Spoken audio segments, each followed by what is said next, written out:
Hi everybody, welcome to today's session of Schemes Chronicle and the topic for today is National Green Hydrogen Mission. ये scheme बहुत ज़्यादा important है क्योंकि आप हर महीने कम से कम एक ना एक आर्टिकल इसके ऊपर देखोगे PIB में या फिर न्यूज़पेपर में भी। और जो रिसेंटली G20 की बहुत सारी मीटिंग्स हुई हैं उसमें कई सारी मीटिंग्स ग्रीन हाइड्रोजन के ऊपर थी और इंडिया ने इस चीज़ पे बहुत ज़्यादा एम्फेसाइज़ किया है कि हम खुद को ग्रीन हाइड्रोजन के एक्सपोर्टर के रूप में इस्टेब्लिश करना चाह रहे हैं वर्ल्ड वाइड। ठीक है, तो गवर्नमेंट का फोकस इस पर बहुत ज़्यादा है, न्यूज़ में ये हर बार रहता है, हर मंथ में। तो ये स्कीम आपके लिए बहुत इंपॉर्टेंट है। बहुत पहले हम ये स्कीम ऑलरेडी कवर कर चुके थे, लेकिन क्योंकि अगस्त में ये फिर से न्यूज़ में आया है और सितंबर में मोस्ट लाइकली फिर से रिपीट होना ही होना है इसे। ठीक है, तो इसको हम फिर से करेंगे एंड कुछ एडिशनल चीज़ें अगर होंगी तो उसको भी हम देख लेंगे यहाँ पे कि क्या क्या इसमें ऐड हुआ है फर्दर। ओके, तो स्कीम को समझने के लिए पहले एक बार मैं दिखा दूं कि ये न्यूज़ में क्यों था। तो 9 अगस्त की PIB की आर्टिकल है, इसके बाद भी ये न्यूज़ में था, लेकिन जो मुझे पहले मिला मैंने उसको यहाँ पे इंक्लूड किया है। इस स्क्रीनशॉट के बेसिस पे आपको कुछ चीज़ें ऐसे यहाँ से आइडिया उसकी लगनी चाहिए कि ministry of new and renewable energy, ये मिनिस्ट्री इस पर्टिकुलर स्कीम के साथ लिंक्ड है। ठीक है, यानी ये इसकी नोडल मिनिस्ट्री है। फर्दर अगर आप यहाँ के टेक्स्ट को रीड करो तो इसमें आपको कुछ कुछ और भी इन्फॉर्मेशन मिलेगी जो कि हम आगे सिस्टमेटिक वे में देखेंगे, लेकिन जो आर्टिकल है उसको भी रीड करके आप बहुत सारी इन्फॉर्मेशन वहाँ से पा सकते हो। एंड कुछ अगर है बचा हुआ तो वो हमारे PIB सूत्र या फिर संपूर्णा में कवर हो जाता है। इस पर्टिकुलर वीडियो में हम वो सारे फैक्ट्स को देखेंगे एक एक करके, सो दैट आपकी यहाँ पे प्रिपरेशन कॉम्प्रिहेंसिवली हो जाए एंड आपको कोई और सोर्स रेफर करने की जरूरत ना पड़े। अब ग्रीन हाइड्रोजन मिशन के ऊपर बात करने से पहले थोड़ा सा हाइड्रोजन को समझना पड़ेगा कि हम इसको यूज़ क्यों कर रहे हैं। ठीक है, हम इसको ऑल्टरनेटिव की तरह क्यों देख रहे हैं और ये किसका ऑल्टरनेटिव है बेसिकली। तो सबसे पहले हाइड्रोजन का यूज़ हम पावर जनरेशन या फिर ऐसे बोल लो कि इलेक्ट्रिसिटी जनरेशन के लिए क्यों कर रहे हैं। तो इतना आपको पता होगा कि जो फॉसिल फ्यूल्स होते हैं उसमें हाइड्रोकार्बन होता है। उस हाइड्रोकार्बन को यूज़ करने के वजह से क्या होता है कि बाद में CO2 की एमिशन होती है और CO2 या फिर CO, carbon dioxide, carbon monoxide, ये दोनों ग्रीन हाउस गैसेज हैं। इससे होता क्या है कि अगर ये इनका एमिशन बहुत ज़्यादा होता रहे तो एक टाइम के बाद जो ग्लोबल टेम्परेचर है वो इंक्रीज़ होता रहता है। इसीलिए आप बहुत बार हो सकता है आर्टिकल आप देखते होंगे कि क्लाइमेट चेंज को लेके बहुत सारी कंट्रीज़ एक साथ बैठ के बहुत सारी बातें करती हैं। टाइम टू टाइम इस पर बहुत सारे कन्वेंशंस हो चुके हैं। ठीक है, बहुत सारे डिस्कशंस हो चुके हैं। तो इम्पॉर्टेंट इसीलिए है ये कि अगर हम ऑल्टरनेटिव सोर्सेज ऑफ फ्यूल इस पर स्विच करेंगे तो ये कार्बन की एमिशन कम से कम होगी और इसकी वजह से जो ग्लोबल टेम्परेचर बहुत ज़्यादा बढ़ रहा है तो उस पर थोड़ा सा लगाम आएगा। ठीक है, अब ये वर्क कैसे करता है। तो कोई भी अगर आप इंजन देखो या फिर मोटर देखो, बहुत ही बेसिक सा लेते हैं मॉडल कि जो टरबाइन है उसके ब्लेड को जब हम घुमाते हैं तो फिर वहाँ से इलेक्ट्रिसिटी या फिर किसी भी और फॉर्म की एनर्जी वहाँ से जनरेट होती है। लेकिन उस टरबाइन को घुमाने के लिए अलग अलग मेथड्स हम अप्लाई करते हैं। जैसे जो आपने डैम्स के बारे में सुना होगा कि डैम पे हाइड्रो पावर प्रोजेक्ट लगाया जाता है, मतलब कि डैम से पानी छोड़ा जाता है ताकि वो उस टरबाइन पे गिरे। वो टरबाइन जब मूव होती है तो उसी से फिर इलेक्ट्रिसिटी बनाते हैं। अच्छा, आप में से बहुत लोगों ने सोलर पावर के बारे में रीड किया होगा। तो ये क्या होता है, जो बड़े बड़े ऐसे पैनल्स होते हैं बेसिकली, ठीक है, जो रूफ टॉप पे लगाया जाता है, तो वहाँ पे क्या होगा कि जो सोलर एनर्जी है वो कैप्चर होती है एंड उसको फिर यूज़ करते हैं कि फर्दर हम टरबाइन को मूव करा सकें। उसके बाद विंड पावर भी है। तो विंड पावर में क्या है कि विंड के स्पीड को यूज़ करते हैं हम वो उसके व्हील्स मूव कराने के लिए। तो ऐसे अलग अलग फॉर्म्स हो सकते हैं। बहुत जगह हम किरोसिन यूज़ करते हैं। जैसे अभी भी गांव के साइड में जो इरिगेशन होती है उसमें जो मोटर पंप्स यूज़ होते हैं उसमें किरोसिन का यूज़ बहुत ज़्यादा होता है। तो ये मेथड्स वेरी करेगा, अलग अलग तरीके होते हैं किसी भी इंजन को रन करने के लिए। इसी में एक आता है कि हम हाइड्रोजन को भी यूज़ कर सकते हैं मोटर को रन करने के लिए या फिर किसी भी इंजन को रन करने के लिए। अब हाइड्रोजन अपने प्योर फॉर्म में ऐसे मिलता नहीं है, तो हाइड्रोजन को किसी इंजन में यूज़ करने के पहले इसको जनरेट करना पड़ेगा किसी और प्रोसेस से। तो हाइड्रोजन के जो रिजर्व्स हैं वो एटमॉस्फेयर में या फिर ऐसे बोल लो कि अर्थ पे जो सबसे इजीली अवेलेबल सोर्स है वो है वाटर में हाइड्रोजन और ऑक्सीजन दोनों होता है। अब एक ऐसा प्रोसेस जिसके थ्रू वाटर से हाइड्रोजन को हम सेपरेट करते हैं, दैट इज कॉल्ड इलेक्ट्रोलाइसिस। ठीक है, मैं इसको यहाँ पे लिख देता हूँ। वैसे इतना डिटेल में रिक्वायर्ड है नहीं, लेकिन जब तक आप ये नहीं समझोगे तब तक स्कीम की इंपॉर्टेंस आपको समझ में नहीं आएगी। ठीक है, तो बहुत ब्रीफली इसको यहाँ पे हम डिस्कस करेंगे कि है क्या। तो इलेक्ट्रोलाइसिस वो मेथड है जिसके थ्रू हाइड्रोजन को हम सेपरेट करते हैं वाटर से, एंड एक बार जब ये सेपरेट हो गया तो उस हाइड्रोजन को हम स्टोर करते हैं। फिर ये हाइड्रोजन यूज होता है बाकी बहुत जगह, वो चाहे मोटर हो, चाहे इंजन हो, चाहे किसी भी टाइप का ऐसा टूल हो जिसके थ्रू हम किसी टाइप की एनर्जी क्रिएट करना चाह रहे हैं, जनरेट करना चाह रहे हैं बेसिकली। ठीक है, अब जिस टाइप से, जिस मेथड से हाइड्रोजन हम सेपरेट कर रहे हैं वो तो मैंने बता दिया कि इलेक्ट्रोलाइसिस है, लेकिन इलेक्ट्रोलाइसिस को भी कंडक्ट कराने के लिए बहुत बहुत तरह के तरीके यूज किए जा सकते हैं। उस तरीके पे डिपेंड करेगा कि हम उस हाइड्रोजन को क्या बोलेंगे। तो अभी जो ग्रीन हाइड्रोजन है, ये हम देखेंगे बाद में क्या है, लेकिन मैं आपको आइडिया दे दूं कि जितने भी रिन्यूएबल सोर्सेज हैं, वो चाहे विंड पावर हो, ठीक है, वो चाहे सोलर पावर हो, वो चाहे हाइड्रो पावर हो, कोई ऐसा मेथड जिससे कार्बन एमिशन ना हो, अगर हम वो यूज करके इलेक्ट्रोलाइसिस की प्रोसेस कंप्लीट करा रहे हैं एंड उसके बाद हाइड्रोजन को स्टोर कर रहे हैं, तो वो हाइड्रोजन को हम बोलेंगे ग्रीन हाइड्रोजन। ठीक है, क्योंकि उसमें किसी तरह की एमिशन नहीं हुई है। तो ग्रीन हाइड्रोजन तो हमें समझ में आ गया थोड़ा सा, लेकिन अब चलते हैं जो सबसे पहला फॉर्म है, क्योंकि यहीं से ये जर्नी स्टार्ट हुई है। ब्लैक हाइड्रोजन क्या है? तो मैंने आपको बताया कि जिस तरीके का मेथड अडॉप्ट किया जाता है इलेक्ट्रोलाइसिस के लिए, ठीक है, उस पर डिपेंड करेगा कि हम उस हाइड्रोजन को क्या बोलेंगे। तो सपोज कि कोल को यूज करके बेसिकली होता क्या है कि आपको वाटर को बहुत हीट करना होता है। जब ये वाटर वेपर में चेंज होगा या फिर कोई ऐसा केमिकल रिएक्शन जिसको कि हम इलेक्ट्रोलाइसिस बोलते हैं, तो ये इलेक्ट्रोलाइसिस हो पाए इसके लिए आपको वाटर को बहुत हीट करना पड़ेगा। वाटर को हीट करने के लिए आपको पहले हीट अप्लाई करना पड़ेगा कहीं एक्सटर्नल सोर्स से। ये हो सकता है कि कोल को हम हीट करके कर सके। अब कोल के जलने से क्या होता है, कोल एक तरह का, हम इसको बोल सकते हैं कि हाइड्रोकार्बन मटेरियल है। तो जो भी हाइड्रोकार्बन है उसका मतलब ये होता है कि उसमें कार्बन भी है, उसमें हाइड्रोजन भी है, बाकी तरह की भी चीज़ें हो सकती हैं, लेकिन कार्बन है तो इसकी वजह से CO2 या फिर CO का एमिशन वहाँ से होगा। अब कोल में भी बहुत तरह के कोल्स होते हैं, जैसे जो सबसे वर्स्ट फॉर्म होता है जिसको हम आजकल के टाइम पे यूज़ नहीं करना चाहते हैं ज़्यादा, आई थिंक उसका नाम बिटुमिनस कोल होता है।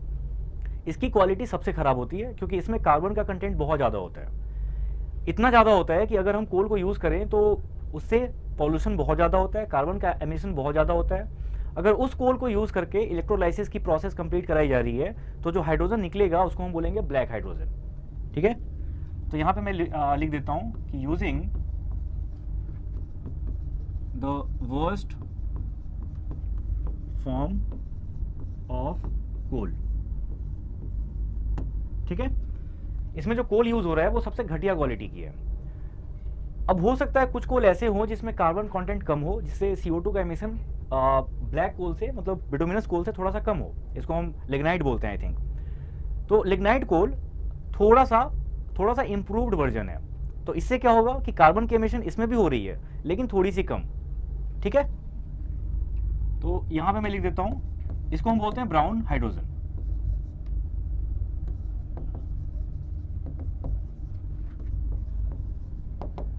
तो इसको आप थ्योरी में बस ऐसे याद रखो कि जो ब्राउन हाइड्रोजन है वो थोड़े इंप्रूव्ड वर्जन ऑफ कोल के थ्रू बनाया जाता है। अब यहां पे आते हैं ग्रे हाइड्रोजन। ग्रे हाइड्रोजन क्या है? ग्रे हाइड्रोजन वो होता है जब हम इलेक्ट्रोलाइसिस की प्रोसेस करा रहे हो मीथेन को यूज करके। मीथेन क्या है? इसमें भी, ये भी एक तरह का हाइड्रोकार्बन है, लेकिन इससे जो कार्बन की एमिशन हो रही है इसकी क्वांटिटी फिर फर्दर ब्राउन मतलब लिग्नाइट कोल जो हम यूज करेंगे तो उससे थोड़ी कम होती है। तो इसलिए हम इसको बोलेंगे ग्रे हाइड्रोजन। एंड कलर से आपको समझ में आ रहा होगा कि ब्लैक सबसे डेंजरस है, इससे थोड़ा सा डाइल्यूटेड वर्जन है ब्राउन, इससे थोड़ा डाइल्यूटेड वर्जन है ग्रे।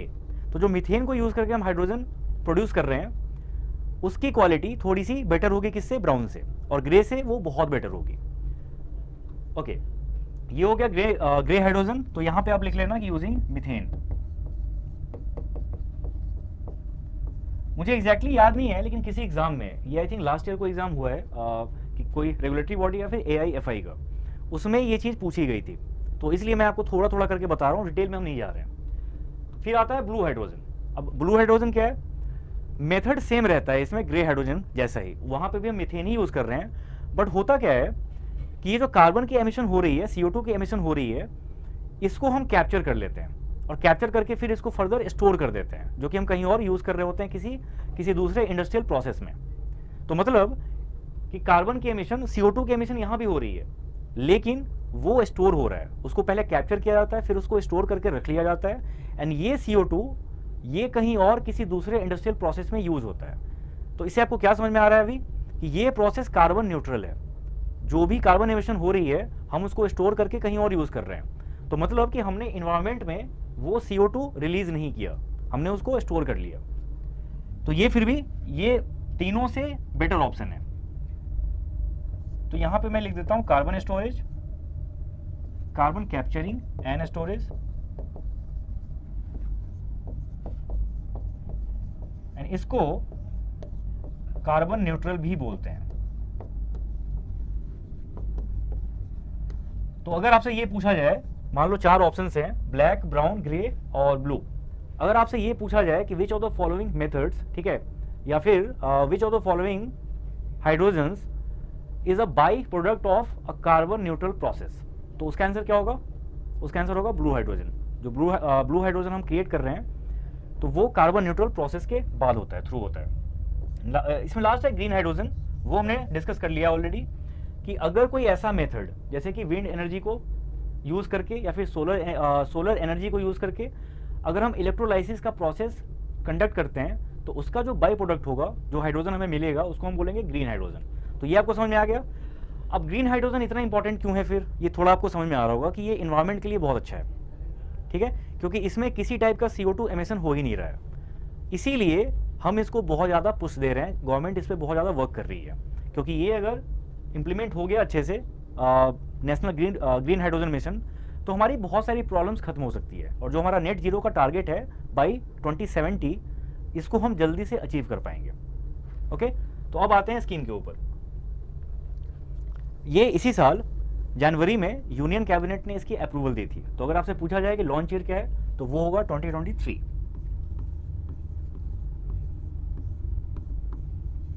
ठीक है। इसकी नोडल मिनिस्ट्री देख ली थी हमने पहले ही, वो है ministry of new and renewable energy, ठीक है। तो ये मिनिस्ट्री इसको इंप्लीमेंट करेगी। लॉन्च ईयर देख लिया हमने, नोडल मिनिस्ट्री देख ली। अब इसके ऑब्जेक्टिव क्या है? तो ऑब्जेक्टिव ये है इसका कि to establish India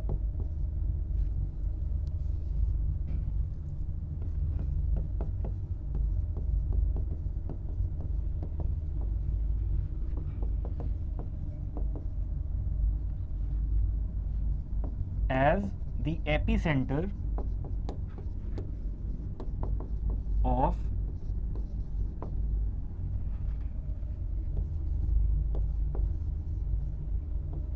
green hydrogen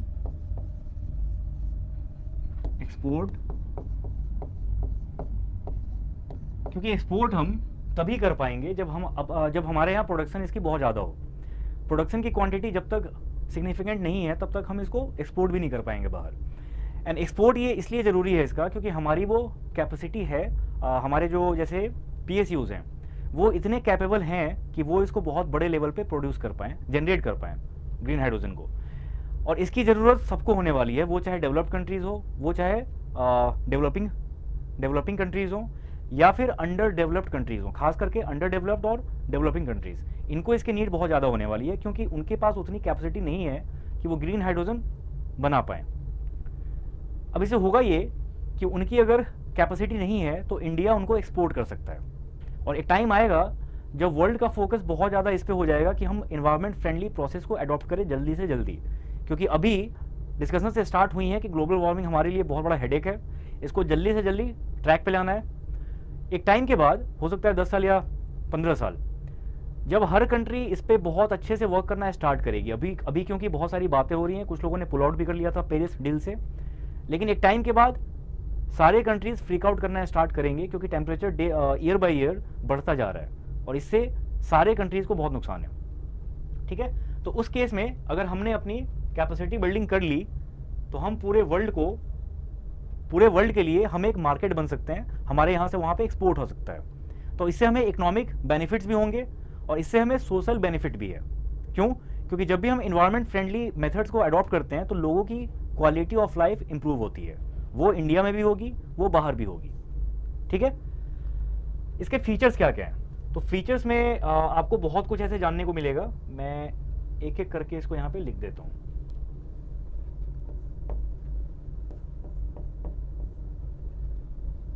ठीक है, सबसे पहला क्या है, वो ये, इस मिशन के थ्रू जो विजन है हमारा वो ये है कि हमें 5 MMT ग्रीन हाइड्रोजन प्रोडक्शन का लेवल अचीव करना है बाय 2030। अब ये जो 5 मिलियन मेट्रिक टन है, इसको आप ध्यान रखना, 5 MMT, ये जो 5 MMT का अमाउंट है, ये हमें बताएगा कि जो एनुअल प्रोडक्शन है ना बाय 2030, वो हमें 5 MMT के लेवल तक लेके जाना है। ये वन टाइम ऐसे कोई फिगर नहीं है, ये हर साल का प्रोडक्शन है। अब 5 MMT अगर एनुअल प्रोडक्शन हो रही है तो उसके थ्रू हम कितना इलेक्ट्रिसिटी जनरेट कर पाएंगे, या फिर उसके थ्रू हम कितना पावर जनरेट कर पाएंगे, वो है 125 गीगावाट। ठीक है, 125 गीगावाट, तो ये भी आप याद रखना। और ये जो 125 गीगावाट है, ये फिगर है प्योरली रिन्यूएबल एनर्जी का। अभी की हम बात करें तो अभी हमारा जो टोटल रिन्यूएबल एनर्जी कैपेसिटी है आज के डेट में, वो है 175 गीगावाट।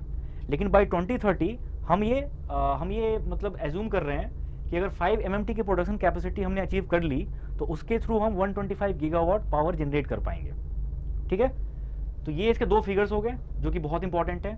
फर्दर ये जो 5 MMT ग्रीन हाइड्रोजन की प्रोडक्शन होगी और इसके साथ जो एसोसिएटिव पावर कैपेसिटी है that would be 125 gigawatt.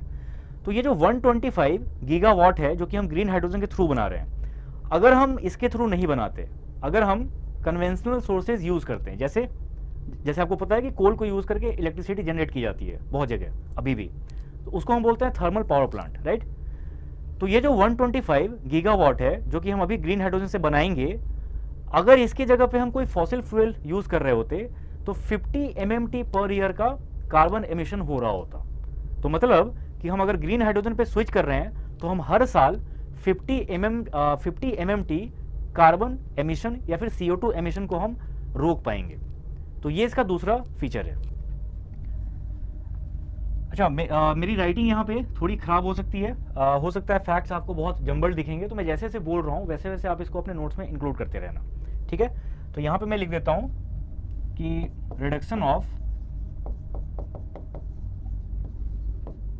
50 MMT of carbon emission.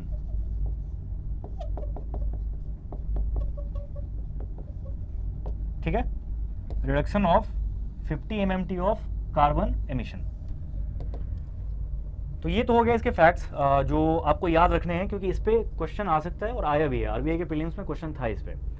Further अगर हम बात करें आउटले की, ठीक है, तो इसका आउटले इस पे बात करेंगे, बजट भी देख लेंगे कि इस साल कितना मिला है। कुछ लोग आप लोग आउटले और बजट के बीच में कंफ्यूज रहते हो, तो आउटले वो है कि जब स्कीम की जो पूरी की पूरी टाइम पीरियड है जिसके बीच में उसे इम्प्लीमेंट किया जाना है। जैसे मैंने बताया आपको कि यहाँ पे बहुत सारे ईयर्स आपको ऐसे मिलेंगे जो टारगेट्स हैं वो है बाय 2030, राइट। तो यहाँ से आपको समझ में आना चाहिए कि इसकी जो वैलिडिटी है वो है 2030।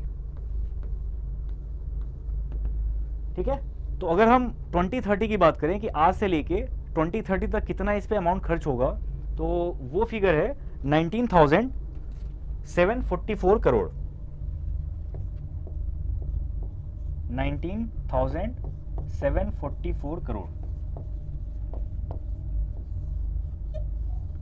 ये होगा कि कब तक, बाई 2030। ठीक है, अमाउंट एक बार मैं क्रॉस चेक कर लेता हूं जो इसमें था। ये देखो यहाँ पे लिखा है 19,744 करोड़, सॉरी। ओके, अब हम आते हैं कि इसके कितने कंपोनेंट्स हैं वो देखेंगे, इसके ऊपर एक अलग से स्लाइड है।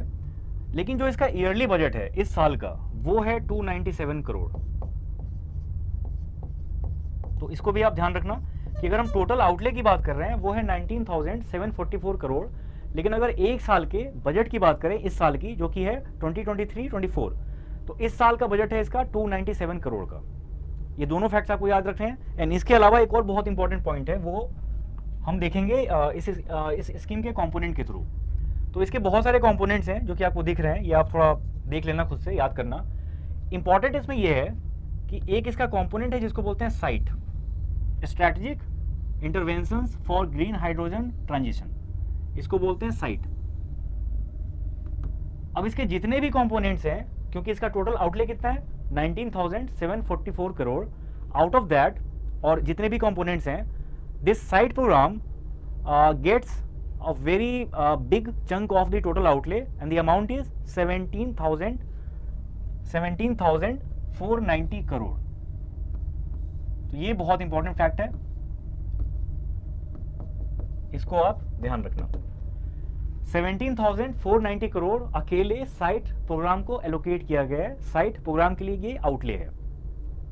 तो इसमें है क्या बेसिकली कि हम जितने भी और सोर्सेज या फिर ऐसे बोल लो कि जितने भी फॉसिल फ्यूल बेस्ड हमारा पूरा सिस्टम है अभी, वो चाहे कार में हो, वो चाहे इलेक्ट्रिसिटी के जनरेशन के लिए हो, तो टाइम टू टाइम गवर्नमेंट को इंटरवीन करना पड़ेगा। एंड जो पीएसयूज हैं, पीएसयूज को इंटरवीन करना पड़ेगा कि वो ऐसे न्यू सिस्टम्स बनाएं जिससे कि ग्रीन हाइड्रोजन को अडॉप्ट किया जा सके। एंड उसके भी पहले ग्रीन हाइड्रोजन के जनरेशन की या फिर क्रिएशन की capacity time to time build होती रहे, सो दैट बाय 2030 हम 5 MMT का टारगेट अचीव कर पाएँ।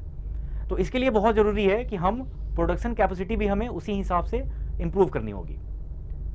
तो ये जो पूरा इकोसिस्टम है, इसको अच्छे से बिल्ड करने के लिए टाइमली इंटरवेंशंस की बहुत ज़रूरी है। एंड उसके लिए जो फंड एलोकेट हुआ है वो हुआ है थ्रू साइट प्रोग्राम, जो कि है 17,490 करोड़। ये आपको याद रखना है, बाकी आप एक बार बस रीड कर लेना।